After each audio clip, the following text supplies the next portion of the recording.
Revolta da Armada, organizada pela Marinha, aconteceu no Rio de Janeiro entre os anos de 1891 e 1894. Exigiu maior participação dos marinheiros na República Brasileira e foi contrária à concentração de poder nas mãos do presidente da República. A revolta aconteceu durante os dois primeiros governos republicanos, cujos presidentes eram militares do exército. Os marinheiros revoltosos foram derrotados no Rio de Janeiro e migraram para o sul do país, a fim de lutarem na Revolução Federalista. A revolta da Armada expôs a ruptura entre os republicanos logo após a proclamação da República em 1889. Forma armada. A Armada era a Marinha Brasileira, foi chamada no final do século XIX. Os marinheiros se opuseram de forma obrigatória com que os militares do Exército governaram o Brasil nos primeiros anos da República. Os revoltosos foram contra o fechamento do Congresso por parte do Marechal Deodoro da Fonseca e não cumprimento das leis pelo Marechal Floriano Peixoto. Além disso, os marinheiros queriam ter mais espaço no governo republicano.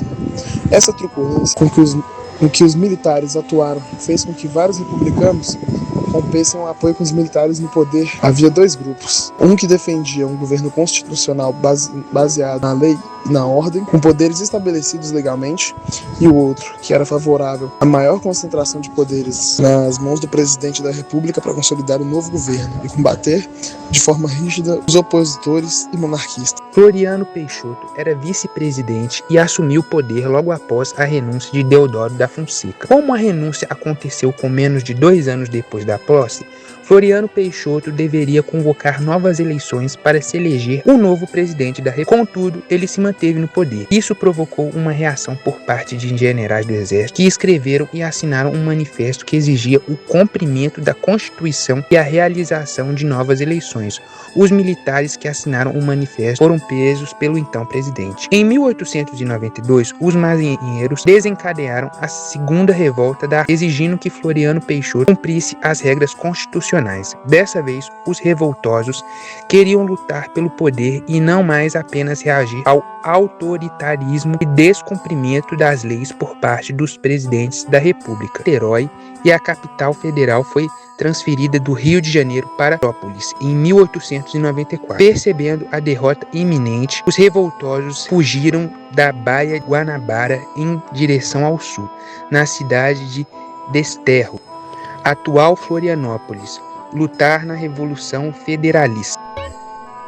A Revolução Federalista aconteceu no sul do Brasil entre os anos de 1893 e 1895. Demonstrou a insatisfação dos republicanos quanto aos rumos tomados pelos primeiros presidentes da República Brasileira. Havia uma divisão entre os republicanos, uma ala que defendia a democratização do poder com maior participação dos estados, enquanto a outra ala considerava necessário o presidente ter mais poderes para se consolidar a República Brasileira. Ao mesmo tempo, havia um embate entre os militares do Exército e a Marinha a respeito das suas participações no governo federal. Causas da Revolução Federalista.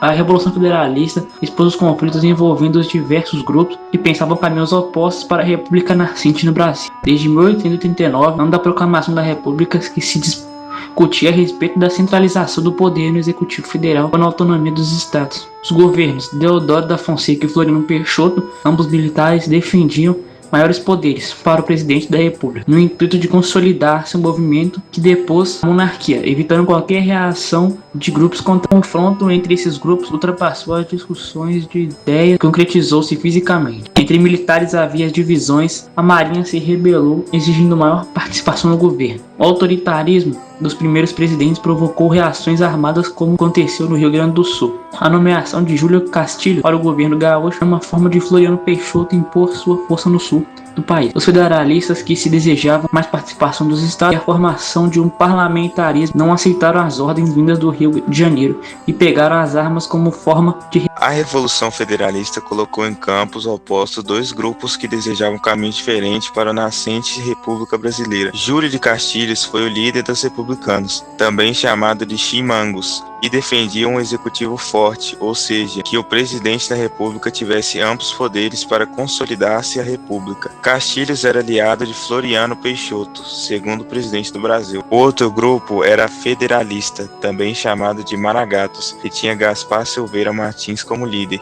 Esse grupo defendia a descentralização do poder e a implementação de parlamentarismo nos moldes do Segundo Reinado. Essa era uma forma de evitar a concentração de poderes nas mãos dos presidentes e a formação de governos autoritários, como os primeiros republicanos, Deodoro da Fonseca, entre 1889 e 1891, e Floriano Peixoto, entre 1891 até 1894. Como foi o conflito? Júlio Castilho foi nomeado presidente do estado do Rio Grande do Sul em 1892. Era aliado do presidente Floriano Peixoto e defensor da tese de que, naqueles primeiros anos da República, era preciso que o executivo tivesse amplos poderes para governar. A escolha de Castilho desagradou aos federalistas. Não tardaram a rebelar-se contra a indignação do novo governo gaúcho.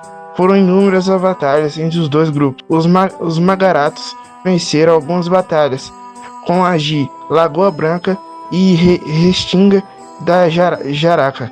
Essas derrotas fizeram com que Castilho pedisse ajuda para Floriano Peixoto, que prontamente enviou tropas do exército, também chamadas de tropa legalista, para o combate. Além dessa ajuda do governo federal, Castilho criou a Brigada Militar Estadual, o objetivo inicial de derrotar os federalistas. Mesmo com a força militar nas mãos do governo gaúcho, os federalistas conseguiram impor algumas derrotas aos republicanos. Se o governo gaúcho reforçou suas tropas, os federalistas não ficaram atrás. A Marinha, que em 1893 organizou a Revolta da Armada, apoiou os federalistas, principalmente após a invasão de Santa Catarina e do Paraná, percebendo a perda de soldados e as consequências caso continuasse a batalha. Os federalistas recuaram e mantiveram a luta em terras gaúchas. A Revolução Federalista ficou marcada pela crueldade. Ambos os lados, em suas disputas, dialogaram seus princípios. Essa era uma forma de humilhar o adversário e de poupar munição para o ataque contra o inimigo.